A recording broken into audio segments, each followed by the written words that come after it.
اور ہم نے قرآن کو سمجھنے کے لیے آسان کر دیا ہے، تو کوئی ہے کہ سوچے سمجھے؟ بسم اللہ الرحمن الرحیم۔ السلام علیکم۔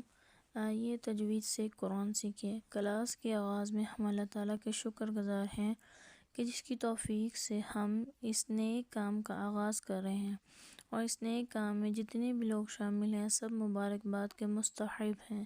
اللہ پاک سب کی نیکی کاوشوں میں برکت عطا، سب کو ان کے نیک مقصد میں کامیاب فرمائے، اور ہمارے اس چھوٹی سی نیکی کو قبول فرمائے، آمین یا رب العالمین۔ کلاس کے آغاز میں سب سے پہلے میں وضاحت کرنا چاہوں گی کہ یہ کورس کن لوگوں کے لیے ہے، خاص طور پر میری ان ماؤں بہنوں کے لیے جو قرآن پاک پڑھنے کی خواہش مند ہیں، یہ قرآن تجوید سے سیکھنا چاہتی ہیں لیکن کسی مجبوری کی وجہ سے گھر سے باہر مدرسہ جا کر نہیں پڑھ سکتی، وہ گھر بیٹھ کر بآسانی سیکھ سکتی ہیں۔ تجوید کیا ہے؟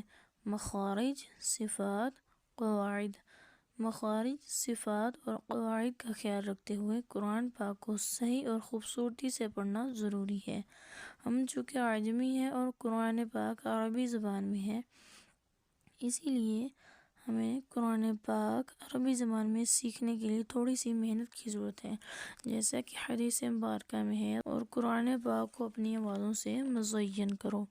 رب اشرح لی صدری ویسر لی امری واحلل عقدۃ من لسانی یفقہوا قولی۔ قرآن پاک سیکھنے کے لیے ہم اپنے بیسک قاعدہ یعنی مدنی قاعدہ، نورانی قاعدہ یا قرآنی قاعدہ سے کریں گے۔ جیسا کہ آپ جانتے ہیں کسی بھی چیز کو بنانے کے لیے اس کی بنیاد کا مضبوط ہونا ضروری ہے۔ قرآن کی بنیاد یہ قاعدہ ہے، اگر آپ اس کی بنیاد کو اچھے طریقے سے سمجھ کر پڑھیں گے تو انشاءاللہ آپ قرآن کو بہت جلدی پڑھنے کے قابل ہو جائیں گے۔ اپنا سبق شروع کرنے سے پہلے چند آداب ذہن نشین کر لیجئے۔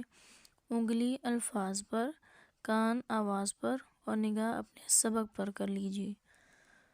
تختی نمبر 1، مفردات۔ مفرد کا مطلب الگ الگ، یعنی الگ الگ پڑھے جانے والے حروف۔ جیسے کہ ہم کوئی کہانی یا سٹوری پڑھتے ہیں، اگر ہمیں اس کا نام، اس کہانی کا نتیجہ اور عنوان سمجھ آ جائے تو وہ سٹوری بآسانی سمجھ آ سکتی ہے، اسی لیے ہم اب سمجھ کر پڑھیں گے۔ یہاں جو کچھ بھی لکھا گیا ہے وہ سب ہماری ہیلپ کے لیے ہوتا ہے، جس سے ہمیں پڑھنے میں مدد ملتی ہے۔ میں بھی آپ کو ہر چیز کے بارے میں سمجھا کر پڑھاؤں گی۔ اب دیکھیے، فرسٹ لائن میں 5 لیٹرز ہیں۔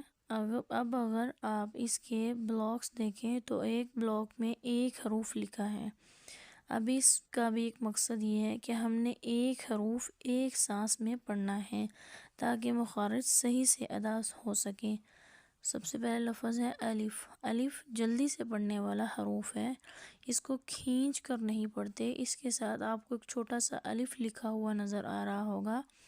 الف 3 حروف کا مخرج ہے، 3 حروف سے مل کر بنا ہے، الف، لام اور فا۔ تو الف کو کیسے ادا کیا جائے گا؟ الف کو جلدی سے ادا کیا جائے گا۔ الف کیسے پڑھیں گے جی؟ الف۔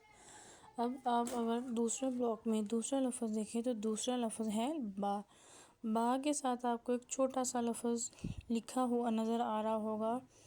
اب با جو ہے 2 حروف سے مل کر بنا ہے، وہ 2 حروف کون سے ہیں؟ با اور الف۔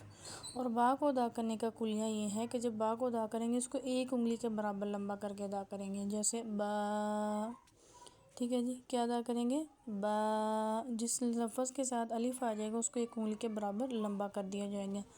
اب تیسرا لفظ دیکھیں تو اس میں ہے جی تا۔ تا کے ساتھ بھی آپ کو الف نظر آئے گا، تا کو بھی 2 حروف سے مل کر بنا ہے، تا اور الف۔ اب تا کو ادا کرنے کا کلیہ کیا ہے؟ اس کو بھی تا کے ساتھ الف ساکن آ گیا، الف کو ادا کرنے کا کلیہ یہ ہے کہ اس کو ایک انگلی کے برابر لمبا کیا جائے گا، یعنی تا۔ تو کیسے ادا کریں گے جی تا کو؟ تا کو ادا کرنے کا کلیہ میں نے آپ کو بتایا، تا کو بھی ایک انگلی کے برابر لمبا کیا جائے گا۔ تو میرے ساتھ اس کی پریکٹس کیجئے، کہیے تا۔ ایک بار میرے ساتھ مل کر پریکٹس کیجئے، پڑھیے تا۔ کیسے پڑھیں گے؟ تا۔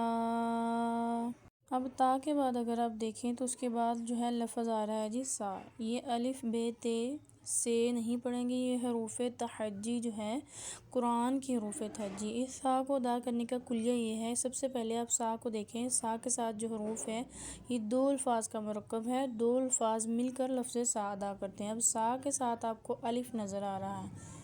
اب سا کو ادا کرنے کا کلیہ یہ ہے کہ جب آپ سا ادا کریں گے تو عربی حروف تہجی میں اس کو ادا کرنے کا کلیہ یہ ہے کہ سا دو دانتوں کے درمیان سے تھوڑی سی زبان کو باہر نکالا جائے گا، اس کو ہم سا کہہ کر ادا کریں گے۔ کیسے ادا کریں گے؟ سا کیسے ادا کریں گے جی؟ سا اگر آپ پریکٹس میں کریں تو دو دانتوں کے درمیان سے آپ کی زبان تھوڑی سی باہر نکلتی ہے اور پھر لفظ سا ادا کیا جاتا ہے۔ کیسے ادا کیا جاتا ہے جی؟ جس لفظ کے ساتھ الف آ جائے اس لفظ کو ایک انگلی کے برابر لمبا کیا جائے گا۔ اب اس کو لمبا کر کے کیسے ادا کریں گے؟ سا۔ اب یہ جو لفظ سا ہے اس کو ادا کرنے کا کلیہ یہ ہے کہ آپ جب بھی اس کو ادا کریں یاد رکھیں دو دانتوں کے درمیان سے تھوڑی سی زبان بالکل باہر آئے گی، سا۔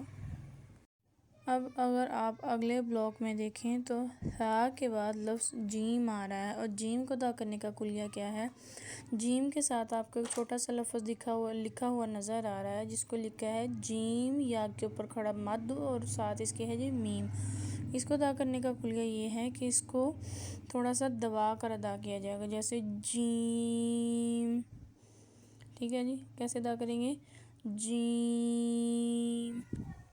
آج کے لیے اتنا ہی تھا ہمارا سبق، امید ہے تمام سننے والوں کو سمجھ آ گئی ہوگی۔ اگر آپ کو سمجھ آئی تو ہمارے چینل کو زیادہ سے زیادہ اس کو شیئر کریں تاکہ تمام مسلمانوں تک ہمارا جو ہے پیغام ہے فی سبیل اللہ ہم پہنچا رہے ہیں کہ کوئی بھی اگر ہمارے اس چینل کو دیکھ کر قرآن سیکھتا ہے تو اس کو جو ہے سیدھے راستے کی طرف آ جائے۔